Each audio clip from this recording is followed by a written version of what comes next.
Record करूंगा क्योंकि काफी शानदार होने वाली है। तो आज हम लोग पढ़ने जा रहे हैं रिफ्रैक्शन।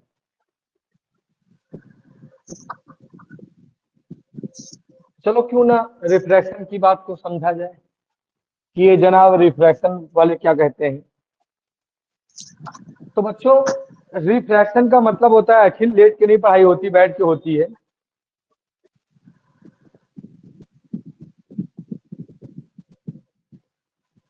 हाँ, ठीक है। तो रिफ्रैक्शन तो एक्चुअली जब लाइट मीडियम चेंज करती है, जब लाइट मीडियम चेंज करती है तो मुड़ती है, तो मुड़ती है बशर्ते लंबवत ना हो, लंबवत ना हो। मतलब क्या है कि लाइट जब एक मीडियम से दूसरे मीडियम में जाएगी, जब लाइट एक मीडियम से दूसरे मीडियम में जाएगी तो मुड़ेगी वो। जाना चाहिए था इसको ऐसे सीधे, लेकिन ये अपना रास्ता बदल देती है। तो जिन कारणों से लाइट अपना रास्ता बदलती है उसी घटना को रिफ्रैक्शन कहा जाता है।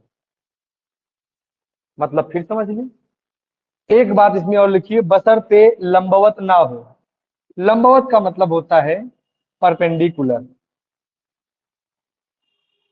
ठीक, मतलब अगर मैं इसको इंग्लिश मीडियम में ले चलूं, जो कि अपना माध्यम है पढ़ने का, कि लाइट जब मीडियम चेंज करती है तो बेंट करती है, बट कंडीशन दैट वह नॉर्मल ना हो टू द सरफेस। तो मान लो, एज्यूम करो आप सभी कि ये एयर है, ये वाटर है। अब लाइट इस पे परपेंडिकुलर पड़ रही है, तो परपेंडिकुलर जब होगा तो एंगल ऑफ इंसिडेंस जीरो होगा, तो एंगल ऑफ रिफ्रैक्शन भी कितना होगा? जीरो। इस कंडीशन को छोड़ दिया जाए तो ये हो गया नॉर्मल। और जब लाइट एक मीडियम से दूसरे मीडियम में जाती है तो वह मुड़ती है। इसी बेंडिंग फिनोमिनन ऑफ लाइट को, जब मीडियम चेंज होता है, इसी घटना को हम लोग क्या बोलते हैं? रिफ्रैक्शन। इसमें भी दो नियम होते हैं। पहला तो ये जान लो आप कि ये जो एंगल होता है इंसिडेंस होता है, ये रिफ्रैक्टेड एंगल। ये इंसिडेंट रे होती है, ये रिफ्रैक्टेड रे होती है। ठीक है, ये नॉर्मल होता है। तो बच्चों, पहला नियम जो रिफ्लेक्शन का था वही नियम रिफ्रैक्शन का भी होगा। तो रिफ्लेक्शन का पहला नियम यही कहता था कि इंसिडेंट रे, रिफ्लेक्टेड रे और नॉर्मल सभी एक ही प्लेन पे लाई करते थे। इंसिडेंट रे, रिफ्रैक्टेड रे and normal all will lie on same plane.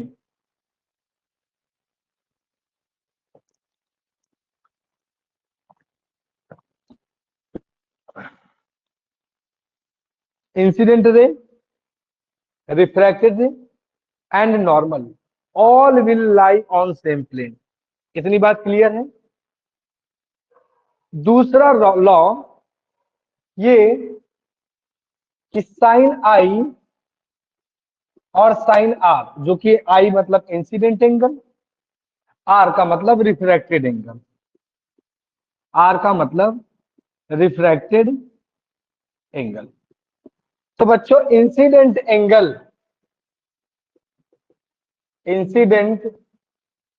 Angle और रिफ्रैक्टेड एंगल आर, इनका रेशियो n2/n1, जिसको हम लोग μ21 भी कह देते हैं। तो अब सर इसको पहले आपने n2 बोला, इसको n1 बोला, इसको 2μ1 बोल दिया या μ21 बोला, सर क्या मतलब? इसका मतलब है कि हम निकाल रहे हैं refractive index of medium second with respect to first. तो सर ये n2 क्या है? तो बेटा n2 है रिफ्रैक्टिव इंडेक्स और n1 है एब्सोल्यूट रिफ्रैक्टिव इंडेक्स। n2 का मतलब ये H2O का रिफ्रैक्टिव इंडेक्स है और n1 का मतलब ये एयर का रिफ्रैक्टिव इंडेक्स है। तो आप में से कोई मुझे बता सकता है कि सर ये एब्सोल्यूट रिफ्रैक्टिव इंडेक्स क्या होता है?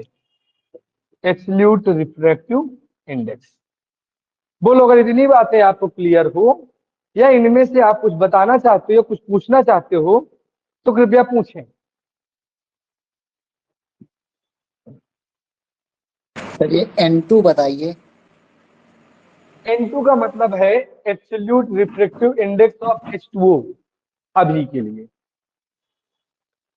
अब एब्सोल्यूट रिफ्रैक्टिव इंडेक्स आप हमें बता दें तो हम मतलब आपको बता देंगे।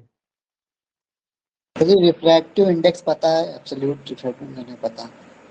एब्सोल्यूट सोनाक्षी बेटा आपको?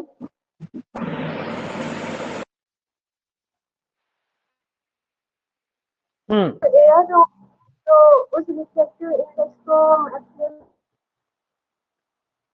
हाँ जी,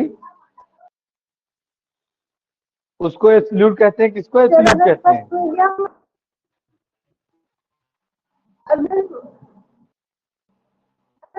मैं सुन रहा हूँ। एयर हो या फिर वैक्यूम। चलो सुन लो सभी लोग।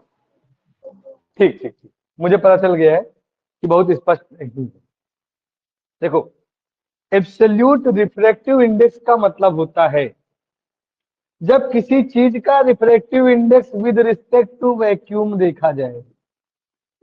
किसके हिसाब से देखा जाए? वैक्यूम। तो सर कहानी ये कि वैक्यूम का रिफ्रैक्टिव इंडेक्स क्या होता है? सर 1 होता है। एयर का क्या होता है? 1.0123 मान लो। तो जब सर हम एयर का रिफ्रैक्टिव इंडेक्स देख रहे हैं, डिवाइड बाय 1 कर दें, मतलब अगर मैं एयर को देखूं कि एयर वैक्यूम में रखने के बाद लाइट को एयर से पास करा रहे हैं। सुनो यशु शुक्ला, सुनो सुनो, क्लियर हो जाएगा।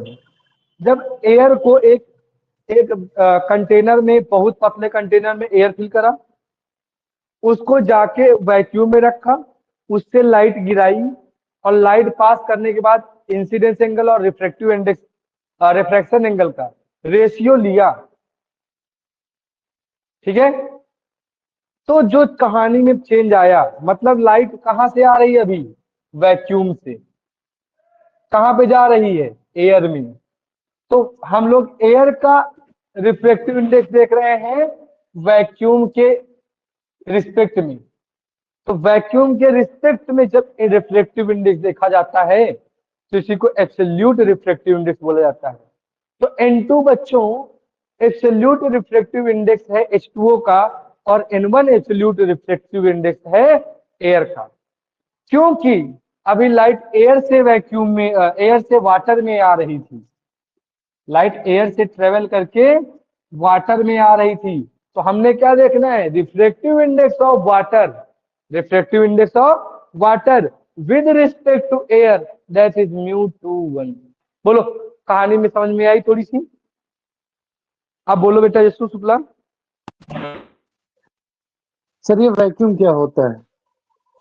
जहां पे ऐसा माना जाता है कि कोई भी मैटेरियल ऑब्जेक्ट जिसको हम फील, टच, सी, स्मेल ऐसा कुछ कर सकते नहीं है, ऐसी किसी भी जगह को हम लोग वैक्यूम कह देते हैं। मतलब जहाँ पे हवा भी नहीं होती है, क्योंकि हवा होती तो हवा को हम फील कर सकते हैं, टच कर सकते हैं।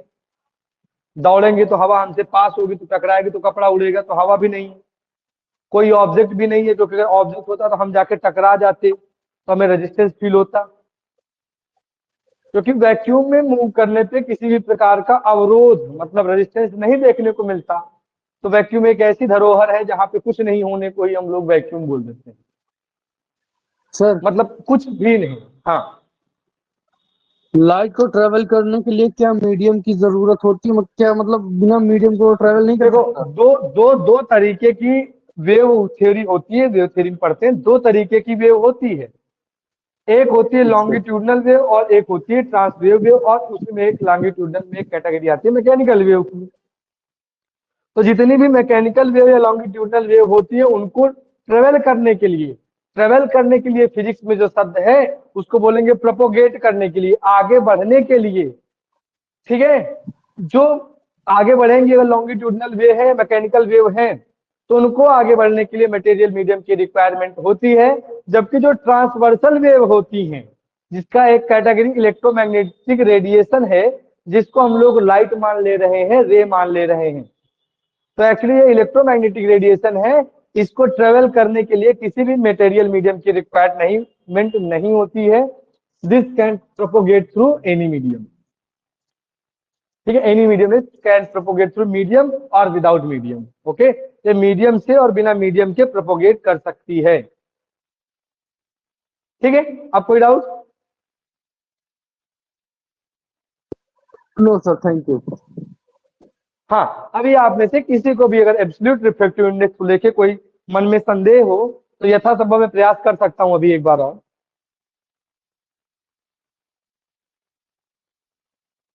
सर एक बार लिख के बताइए। लिख के? तो लिखना तो आपको सीख लेना है ऐसे। इसमें देखो क्या लिखा है, absolute refractive index with respect to vacuum. तो जब हम किसी चीज का रिफ्रैक्टिव इंडेक्स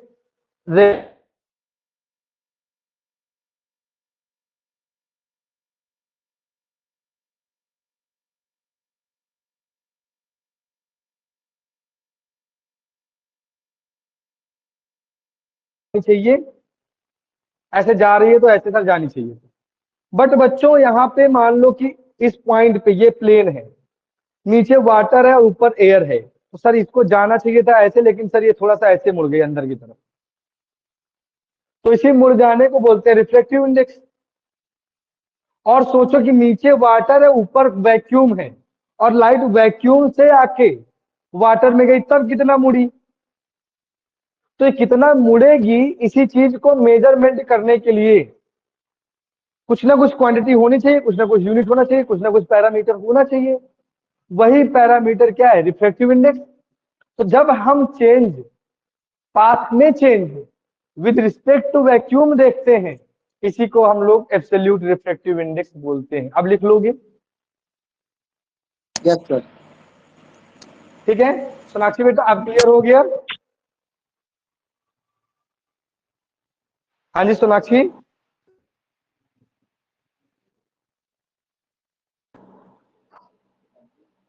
आवाज नहीं आ रही मुन्ना। Sir clear. ठीक है, अब आगे बढ़ा जाए थोड़ा सा।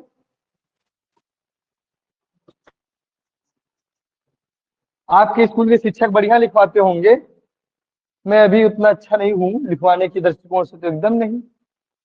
तो हाँ, समझाने का प्रयास पूरा रहेगा। अब समझो आगे की कहानी। अब लाइट देखो, तुम लोगों ने पढ़ा होगा डेंसिटी, बोलो सबने पढ़ा है?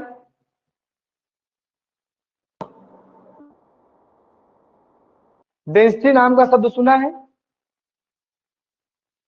हाँ, ठीक है। शुक्ला जी आप हैं? ठीक है। Yes sir. तो जैसे कि डेंसिटी होती थी मास अपॉन वॉल्यूम, जैसे कि डेंसिटी होती है आपकी मास अपॉन में वॉल्यूम, तो सर मास की यूनिट केजी और मीटर क्यूब, ये सर डेंसिटी यूनिट होती थी।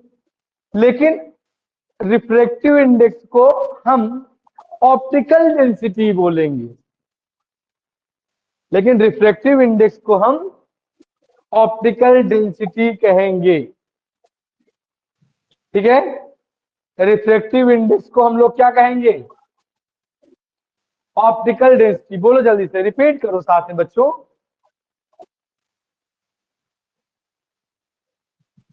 और ये जो मास अपॉन वॉल्यूम वाली डेंसिटी है, यह डिफरेंट है, यह डिफरेंट है किससे? Optical density. ऑप्टिकल अब ऑप्टिकल डेंसिटी क्या है? एक्चुअल में जो रिफ्रैक्टिव इंडेक्स है, इसी को हम कुछ ऑप्टिकल डेंसिटी बोल देते हैं। अगर कोई लाइट ज्यादा ऑप्टिकल डेंसर मीडियम में ट्रेवल करेगी,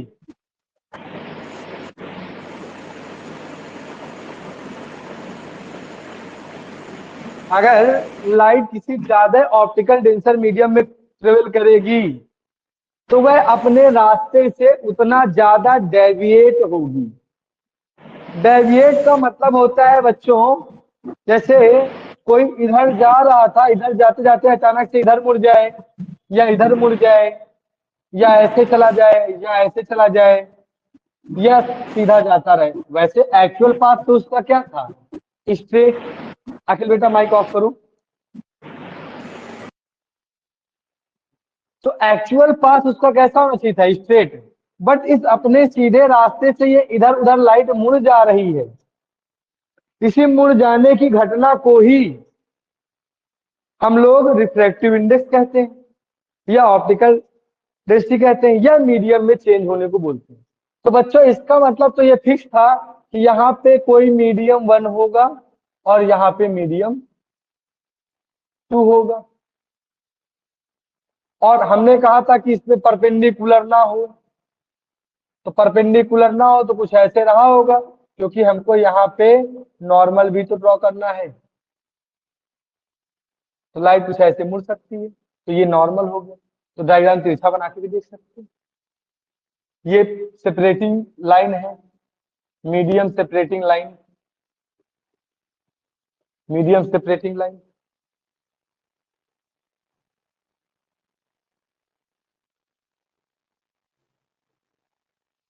ठीक है, तो बच्चों लाइट मुड़ रही है। अब सर मुड़ रही है तो हम क्या करें?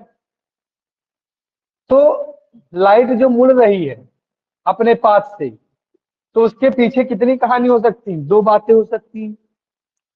अब सर ये 2 बातें कौन कौन सी हैं, ये समझ लो। या तो लाइट नॉर्मल की तरफ मुड़ सकती है। डेविएशन का मतलब क्लियर हो तो मैं आगे बढ़ूं। डेविएशन का मतलब क्लियर है सभी को? ये नॉर्मल है सर। ठीक है, ये मीडियम 1 है, ये मीडियम 2 है। अब लाइट मीडियम 1 से मीडियम 2 में जाती है और ये नॉर्मल की तरफ मुड़ जाती है।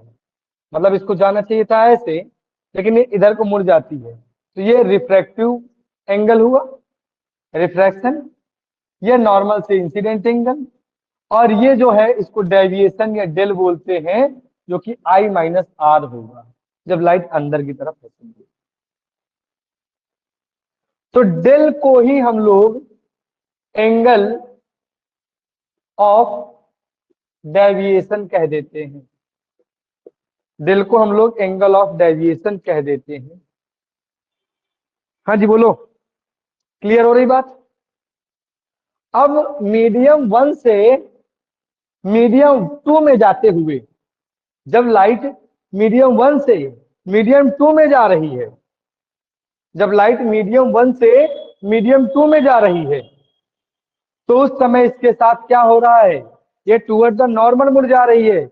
इसका मतलब ये है कि जो एब्सोल्यूट रिफ्रैक्टिव इंडेक्स है मीडियम 2 का, इसको N2 बोल रहे, इसको N1 को, तो N2 ज्यादा है इससे N1 से। मतलब लाइट ऑप्टिकली रेयर मीडियम से ऑप्टिकली डेंसर मीडियम की तरफ जा रही है। मतलब ये जो लाइट है ये optically denser to rare medium move कर रही है। Light optically denser to optically rare medium में जा रही है। तो अब समझ में आया ना, ऑप्टिकल डेंसर ऑप्टिकल रेयर। तो लाइट जब ऑप्टिकली रेयर और ऑप्टिकली डेंसर से ऐसे कुछ मूव करती है तो इसको बोलते हैं हम लोग कि ऊपर वाला मीडियम का रिफ्रैक्टिव इंडेक्स कम है एज कंपेयर टू नीचे वाले मीडियम की। ठीक है। हाँ अखिल बेटा माइक ऑफ कर लो अगर डाउट ना हो तो। सोनाक्षी बेटा क्लियर है ये? हैंड रेज करके जवाब दीजिए। ओके। तो अब क्योंकि हमने अभी एक रूल सेकेंड पढ़ा था, उसमें पढ़ा था sine I is to sine R. इसी को हम लोग μ2 1 बोल देते हैं। इसी को हम लोगों ने नाम दिया है स्नेल्स लॉ। इसी रूल का नाम क्या है? Snell's law. बच्चों इसी रूल का नाम क्या है? Snell's law. इतना क्या आप सभी को क्लियर हुआ? यस ठीक है। तो अब क्या होगा कि अगर लाइट ऊपर वाला मीडियम ज्यादा ऑप्टिकल डेंसर है एज कंपेयर टू द नीचे वाले मीडियम से, तो चलो उसकी कहानी भी देख ही लेते हैं। तो जब लाइट ऑप्टिकली रेयर से ऑप्टिकली डेंसर में जाती है तो बेंड करती है टुवर्ड्स द नॉर्मल। जब लाइट ऑप्टिकली डेंसर से ऑप्टिकली रेयर जाती है तो बेंड करती है टुवर्ड द नॉर्मल। ये बात आपको मोटा मोटा याद रखना है। ठीक है। अब ये हो गई आपकी नॉर्मल। ये मीडियम ऊपर का 1 और नीचे का मीडियम 2। अभी क्या है कि एक लाइट आ रही है ऐसे करके और ये कुछ ऐसे मुड़ जा रही है। सर इसको जाना तो कुछ ऐसे चाहिए था, लेकिन ये लाइट इस रास्ते पे न जाके इधर को चली गई, तो सर ये टोटल नॉर्मल से एंगल ऑफ रिफ्रैक्शन हो गया, ये एंगल ऑफ इंसिडेंस हो गया। तो सर ये एंगल क्या होगा? तो कितना डेविएट करा है अपने रास्ते से, अपने रास्ते को इसने कितना चेंज करा है। तो सर ये टोटल एंगल आर था तो आर में से आई को सब्ट्रैक्ट कर दें तो ये एंगल ऑफ डेविएशन इस केस में मिल जाएगा आर माइनस आई। अब बच्चों ये मीडियम 1 से मीडियम 2 में जाते समय नॉर्मल से इधर जाना चाहिए था, इधर को चली गई अवे फ्रॉम द नॉर्मल। तो जैसे ही ये light away from the normal होती है, जैसे ही बच्चों ये light away from the normal होती है तो हम कह पाएंगे, क्या कहेंगे कि भैया अब की बार जो n1 है ना वो n2 से ज्यादा है। इसका मतलब इस केस में sine I is to sine r, जिसको μ2 1 कहेंगे, वो लेस देन 1 आएगा, एक से छोटा आएगा। ठीक है, एक से छोटा आएगा। सर ये तो बढ़िया है कि सर एक बार लाइट को मार रहे थे तो नीचे की तरफ मुड़ जा रही थी, एक बार ऊपर की तरफ मुड़ जा रही। तो बच्चों जब ऊपर की तरफ मुड़ जा रही है लाइट, मतलब मीडियम के अंदर ही रहेगी सेकंड में, लेकिन लाइट ऊपर की तरफ ऐसे मुड़ जाएगी। और जब ऊपर की तरफ मुड़ जा रही है ना, इसका मतलब ऊपर वाला ज्यादा ऑप्टिकली डेंसर था एज कंपेयर टू द नीचे वाले से। तो ऊपर वाला क्या है, ये मोर ऑप्टिकली डेंसर था। सर ये आप ऑप्टिकली डेंसर डेंसर चिल्ला रहे हैं, ये ऑप्टिकली डेंसर का मतलब तो समझा दो, कुछ एग्जाम्पल ले लो, है ना। तो कुछ एग्जाम्पल, तो बच्चों तुमने देखा होगा जो मिट्टी का तेल होता है ना, केरोसिन ऑयल, केरोसिन ऑयल सबने देखा है।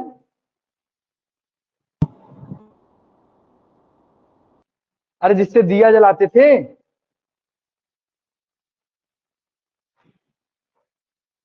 बोलो जल्दी से अखिल बेटा, दिया जलाते थे, देखा है। अच्छा उसमें ना पानी डालना ना, तो पानी जाके बोतल में नीचे बैठ जाएगा और ऑयल ऊपर चला जाएगा। जब मैं छोटा था,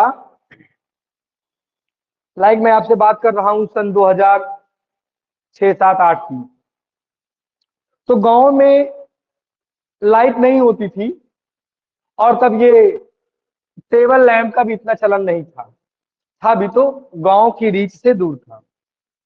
तो दिया जो कांच की शीशी में एक कपड़े को ढक्कन में होल करके दारू की बोतल में, कांच वाली में, वो ऊपर उसको निकाल के उस पे आग लगाते थे, तो नीचे से धीरे धीरे धीरे धीरे तेल ऊपर चढ़ता था और आग जल जाती थी कैपिलरी रिएक्शन की वजह से। ठीक है, ऐसा होता था। और एक क्वेश्चन दिमाग में बहुत बढ़िया आया है, ये बताओ जब दिया में आग लगाते थे तेल तभी ऊपर जाता था, और जब दिया में आग नहीं लगाते थे, उसको दीपक बोलते थे या दिया बोलते थे, तो जब दीपक में या दिया में आग नहीं लगाते तो सर तेल तब क्यों नहीं ऊपर चढ़ के बाहर नीचे गिर जाता? सोचा है कभी कि सर आप लोग देखते होंगे कि ऐसे करके ये कुछ दीपक होता है, इसमें आप बत्ती लगा के ऐसे छोड़ देते हो, तो सर जब आग लगाते तो लगातार जलता है, तो जब आग नहीं लगी होती तो ये तेल नीचे सब गिर जाना चाहिए था, लेकिन ऐसा नहीं होता है।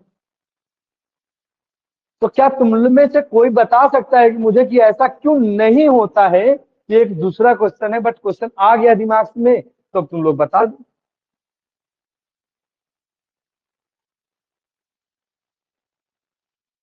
अच्छा चलो, इसमें कहीं ना कहीं बर्नौली प्रिंसिपल इन्वॉल्व होता है, मतलब जहां पे लो प्रेशर होता है।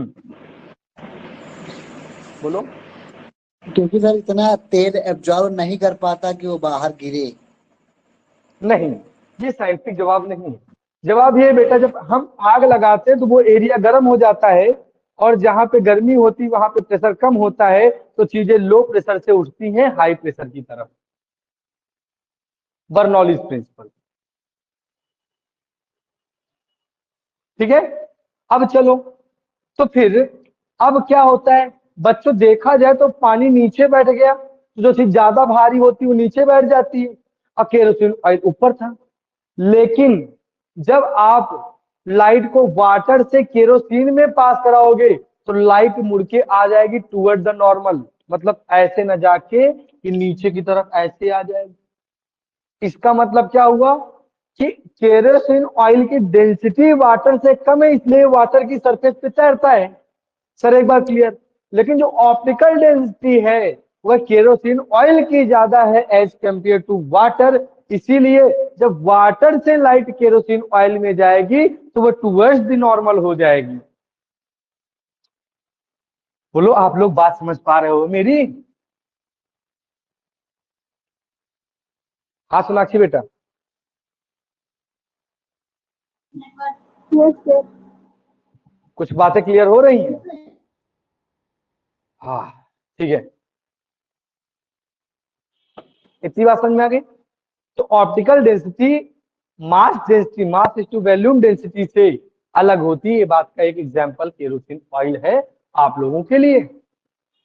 सर क्या ऐसा नहीं हो सकता कि ये लाइट ऑप्टिकली डेंजर?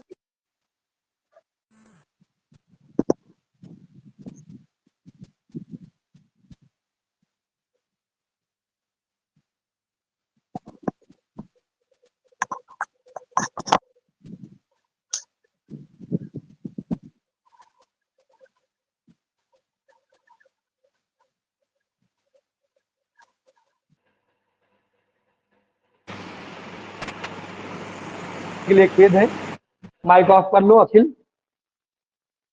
बच्चों क्या होगा कि सर ये पहले मीडियम से दूसरे मीडियम में आ रही तो अवे फ्रॉम नॉर्मल जा रही थी, सर ठीक है।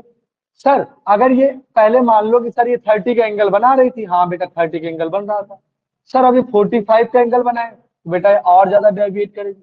सर अब इसने ना 60 का एंगल बना दिया तो बेटा ये इसके पैरेलल हो गई, मान लो। मतलब अब तुम्हारा एंगल ऑफ रिफ्रैक्शन कितना हो गया? 90। तो एक एंगल ऑफ इंसिडेंस ऐसा होगा कि जिसके लिए एंगल ऑफ रिफ्रैक्शन 90 डिग्री हो जाए, I for which are equal to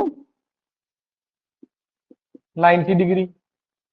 तो जिस एंगल ऑफ इंसिडेंट के लिए एंगल ऑफ रिफ्रैक्शन, जिस एंगल ऑफ इंसिडेंस के लिए एंगल ऑफ रिफ्रैक्शन 90 हो जाए, ऐसे एंगल को हम लोग क्रिटिकल एंगल बोलते हैं। और उसके लिए हमारे पास जो कहानी होगी कि ये बेटा इंसिडेंट रे थी, लेकिन क्योंकि रिफ्रैक्टिव इंडेक्स रिफ्रैक्टिव रे 90 का एंगल बना रही है, तो इस एंगल को आईसी बोलेंगे, और आईसी का मतलब होगा क्रिटिकल एंगल। तो बच्चों, क्रिटिकल एंगल बनने की पहली शर्त यह है कि मीडियम 1 डेंसर होना चाहिए और मीडियम 2 रेरर होना चाहिए। क्रिटिकल एंगल बनने के लिए मीडियम 1 डेंसर होना चाहिए और मीडियम 2 रेरर होना चाहिए। क्रिटिकल एंगल वह एंगल होगा जिसका refractive angle, angle of refraction 90 का होगा, मतलब parallel to the medium move कर जाएगा। तो सर, अब मेरे दिमाग में एक ख्याल आया कि सर ऐसा क्यों ना हो कि एक लाइन ऐसी है, एक रे ऐसी है जो कि क्रिटिकल एंगल से ज्यादा हो, मतलब एंगल ऑफ इंसिडेंस ज्यादा हो क्रिटिकल एंगल से, तब क्या होगा? तो बच्चों, उस कंडीशन में रिफ्रैक्शन की जगह पे रिफ्लेक्शन होने लगेगा। रिफ्रैक्शन की जगह पे क्या होने लगेगा?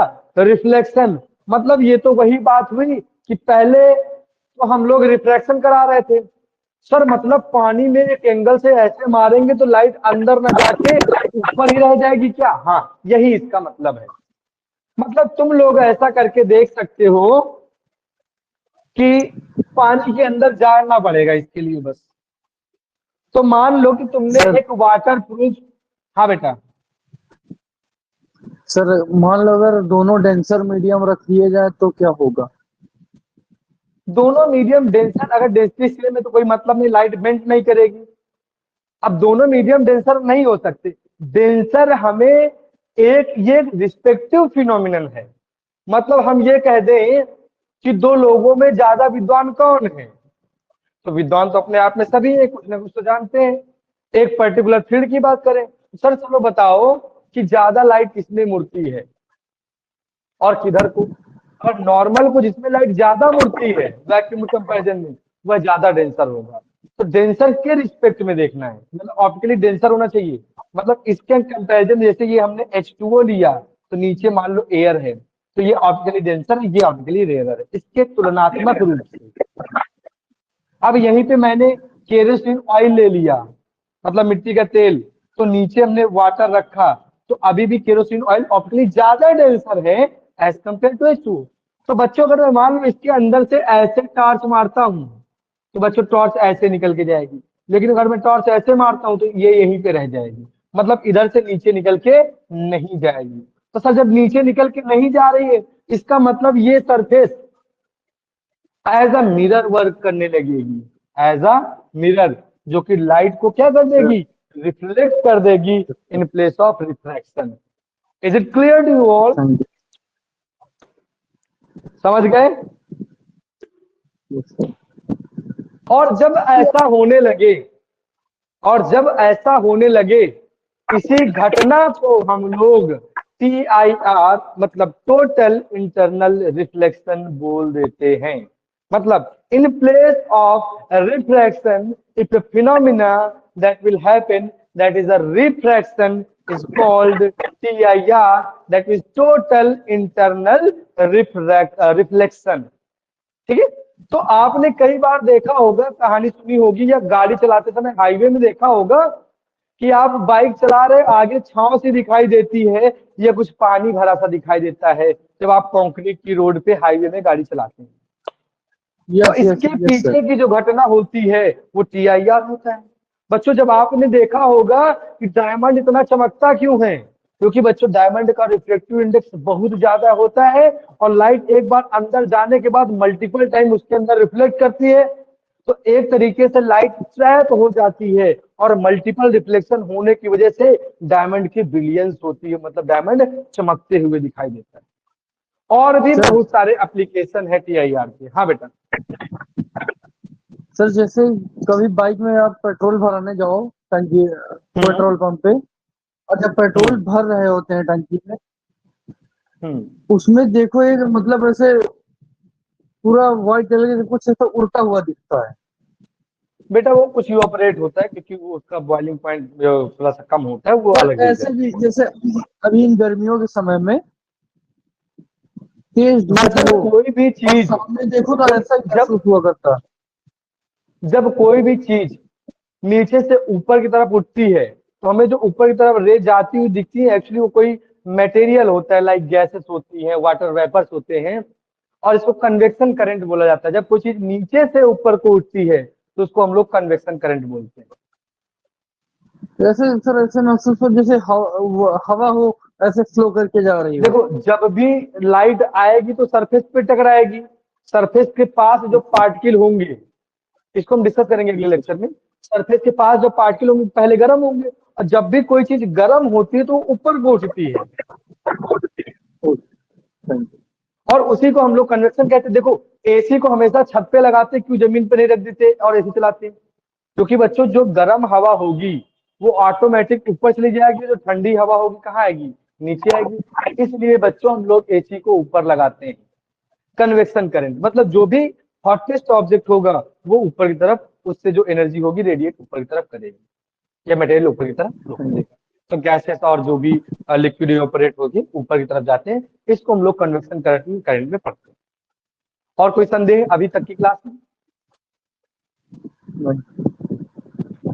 तो ठीक है बच्चों, like share subscribe, thank you. Thank you.